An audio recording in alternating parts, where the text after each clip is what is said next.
સાથીઓ, હું ભીમરાજ નાવડા, ક્રાંતિ સેના પ્રેસિડેન્ટ ઓફ ગુજરાત. આજે ફરી આપની વચ્ચે એક વાત લઈને આવ્યો છું. જાણવા મળ્યું છે કે ગુજરાત સરકાર દ્વારા લગ્ન નોંધણીના નિયમોમાં જે કાંઈ ફેરફાર કરવામાં આવ્યો છે, હવે તેમાં બાબત એવી છે કે લગ્ન નોંધણી દરમિયાન છોકરીના કે છોકરાના મા બાપને જાણ કરવી ફરજિયાત છે, અથવા તો કોર્ટ દ્વારા કે વકીલ દ્વારા છોકરીના મા બાપને જાણ કરવામાં આવશે.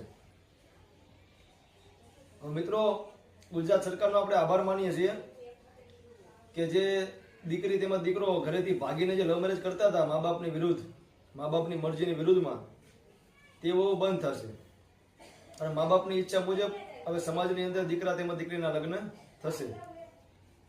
પણ આમાં જે પુરુષો માટે જે ગેરલાભ છે તેની હું તમને વાત કરું છું કે 99% એવું જ બને છે કે છોકરી અને છોકરો બંને એકબીજાની મરજીથી જ ગયા હોય છે, પણ આખરે એનું પરિણામ એવું આવે છે કે છોકરો છોકરીને પરાણી ભગાડીને લઈ ગયો છે અને બળજબરીથી તેની સાથે મેરેજ કર્યા છે. આવા ઘણા કિસ્સાઓ બન્યા છે. અને આમાં પણ મિત્રો એવું જ થવાનું છે કે છોકરી અને છોકરો એકબીજાને પ્રેમ કરતા હશે, પણ જે લવ મેરેજની બાબત હતી તે તો શક્ય નથી. એટલે માટે લવ મેરેજ તો હવે લોકો કરશે નહીં, પણ છોકરો છોકરી ભાગશે એ તો ભાગશે જ.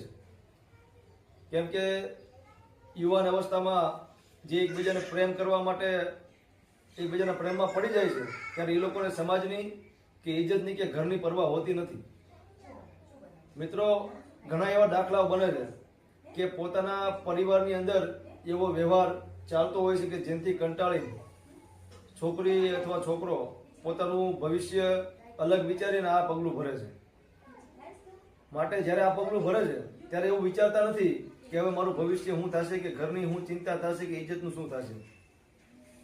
આવું પગલું ભર્યા બાદ છોકરી છોકરો જ્યારે ભાગી જાય ત્યારે છોકરીનો તો કોઈ વાંધો નથી, પણ છોકરાના બચાવ માટે, જેથી કરીને છોકરી છોકરો જ્યારે પાછા પકડાઈ જાય ત્યારે પરિવારવાળા છોકરીને ફોસલાવી અને બળજબરીપૂર્વક છોકરા ઉપર ખોટી ફરિયાદ દાખલ કરે છે કે આ છોકરો આ છોકરીનું અપહરણ કર્યું છે અને તેની સાથે દુષ્કર્મ પણ કર્યું છે. એટલે આ જે બનાવ બનતા હતા એ બનાવથી બચવા માટે છોકરો પોતાના બચાવ માટે થઈને લવ મેરેજ કરતો, જેથી કરીને લવ મેરેજ થઈ જાય તો પછી છોકરી ફરિયાદ કરે એવા દાખલા ઓછા થતા. અને લવ મેરેજ થયા પછી પોલીસ પણ એવું માન્ય રાખતી કે ભાઈ આ બંનેના લવ મેરેજ થઈ ગયેલા છે, પછી એની શોધખોળ ઓછી થતી અને છોકરાને થોડીક સેફટી રહેતી. પણ હવે મા બાપની મરજી વિરુદ્ધ લવ મેરેજ તો થવાના નથી, તો છોકરી છોકરો ભાગશે તો ખરા જ, પણ બનશે